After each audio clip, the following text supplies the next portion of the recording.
હિન્દુ ધર્મમાં ધનની દેવી માતા લક્ષ્મી અને સુખ સમૃદ્ધિના દેવતા શુક્ર ગ્રહને સમર્પિત છે. વાસ્તુશાસ્ત્ર મુજબ જો શુક્રવારે કેટલાક ખાસ નિયમોનું પાલન કરવામાં આવે તો ઘરમાં ક્યારેય આર્થિક તંગી આવતી નથી અને સુખ શાંતિ જળવાઈ રહે છે. 1. ઘરની સફાઈ અને પવિત્રતા. વાસ્તુ મુજબ માતા લક્ષ્મીનો વાસ ત્યાં જ હોય છે જ્યાં સ્વચ્છતા હોય. મુખ્ય દ્વારની સફાઈ. શુક્રવારે સવારે વહેલા ઉઠીને મુખ્ય દરવાજાને સાફ કરો. દરવાજા પર ગંગાજળ છાંટો અને આસોપાલવ કે આંબાના પાનનું તોરણ લગાવો. મીઠાવાળા પાણીનું પોતું. ઘરમાં નકારાત્મક ઉર્જા દૂર કરવા માટે પાણીમાં થોડું દરિયાઈ મીઠું નાખીને પોતું કરો. ગંદકી દૂર કરો. ઘરના ખૂણાઓમાં કરોળિયાના જાળા કે ધૂળ ન હોવી જોઈએ. ખાસ કરીને શુક્રવારે આ બાબતનું ખાસ ધ્યાન રાખવું. 2. ઈશાન ખૂણો અને પૂજાસ્થાન.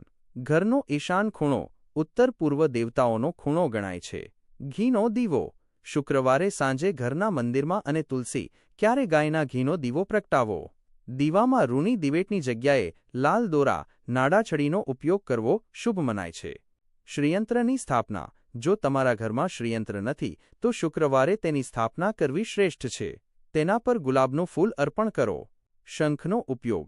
પૂજા દરમિયાન દક્ષિણાવર્તી શંખ વગાડવો અથવા તેમાં પાણી ભરીને આખા ઘરમાં છાંટવું. તેનાથી દરિદ્રતા દૂર થાય છે. 3. શુક્ર ગ્રહને મજબૂત કરવાના ઉપાયો. શુક્ર ગ્રહ ભૌતિક સુખ સુવિધા, પ્રેમ અને લક્ઝરીનો કારક છે. સફેદ રંગનો પ્રયોગ. શુક્રવારે સફેદ રંગના કપડાં પહેરવા અત્યંત શુભ છે. વાસ્તુ મુજબ સફેદ રંગ સકારાત્મકતા લાવે છે. સુગંધનો પ્રયોગ. શુક્રવાર સુગંધનો દિવસ છે. ઘરમાં કપૂર સળગાવો અથવા ચંદન, ગુલાબની અગરબત્તી કરો. રૂમ ફ્રેશનર તરીકે પણ પ્રાકૃતિક સુગંધનો ઉપયોગ કરો. દાનનું મહત્વ.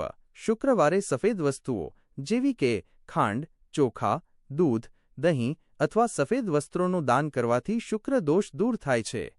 4. આર્થિક સમૃદ્ધિ માટે વાસ્તુ ટિપ્સ. તિજોરીની દિશા. તમારી તિજોરી કે કબાટ જેમાં તમે પૈસા રાખો છો તે ઉત્તર દિશામાં ખુલે તે રીતે રાખો. શુક્રવારે તિજોરી પર હળદર કે કેસરથી શ્રી લખવું.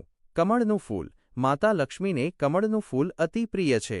શુક્રવારે માતાજીના ચરણોમાં 2 કમળ અર્પણ કરવાથી અટકેલા નાણાં પાછા મળે છે. એકતાક્ષી નારિયેળ. ઘરની તિજોરીમાં લાલ કપડામાં લપેટીને એકતાક્ષી નારિયેળ રાખવાથી ધનનો વ્યય અટકે છે. 5. રસોડાના વાસ્તુ નિયમો. રસોડું એ ઘરનું અન્નપૂર્ણા સ્થાન છે. દૂધ ઉભરાવવું નહીં. શુક્રવારે દૂધ ઉભરાઈને ગેસ પર પડે તે અશુભ માનવામાં આવે છે. ઠાકોરજીનો ભોગ. શુક્રવારે બપોરે ભોજનમાં ચોખાની ખીર બનાવી માતા લક્ષ્મીને ભોગ લગાવો અને ત્યારબાદ પરિવાર સાથે પ્રસાદ ગ્રહણ કરો. મીઠાનું દાન. શુક્રવારે ક્યારેય કોઈને મફતમાં મીઠું ન આપવું અને ઉધાર પણ ન લેવું. 6. શું ન કરવું જોઈએ? નિષેધ. ઉધાર લેવા દેવા. શુક્રવારે કોઈને પૈસા ઉધાર ન આપવા, કારણ કે એવું માનવામાં આવે છે કે આ દિવસે આપેલું ધન પાછું આવવામાં મુશ્કેલી પડે છે. સ્ત્રીઓનું સન્માન. જે ઘરમાં સ્ત્રીઓનું અપમાન થાય છે ત્યાં લક્ષ્મીજી ક્યારેય ટકતા નથી. શુક્રવારે પત્ની, માતા કે પુત્રીને કોઈ ભેટ આપવી જોઈએ. માંસાહાર અને મદિરા. આ દિવસે સાત્વિક રહેવું અને નશીલા પદાર્થોથી દૂર રહેવું જોઈએ. શુક્રવાર માટે ખાસ મંત્ર. પૂજા કરતી વખતે આ મંત્રનો જાપ કરવો. ઓમ શ્રીમ હ્રી શ્રીમ કમલે કમલાલયે પ્રસિદ્ધ પ્રસિદ્ધ શ્રીમ હ્રી શ્રીમ ઓમ મહાલક્ષ્મયૈ નમઃ. શુક્રવારના દિવસે ઘરને સુગંધિત રાખવું. શુક્ર ગ્રહની શાંતિ માટે સફેદ વસ્તુઓનો ઉપયોગ કરવો અને માતા લક્ષ્મીની આરાધના કરવી એ વાસ્તુ મુજબ અત્યંત ફળદાયી છે.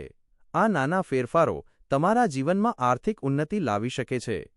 શું તમે જાણવા માંગો છો કે તમારા ઘરના મુખ્ય દરવાજા માટે કયા પ્રકારનું તોરણ, બારસાખ સૌથી વધુ ફળદાયી રહેશે?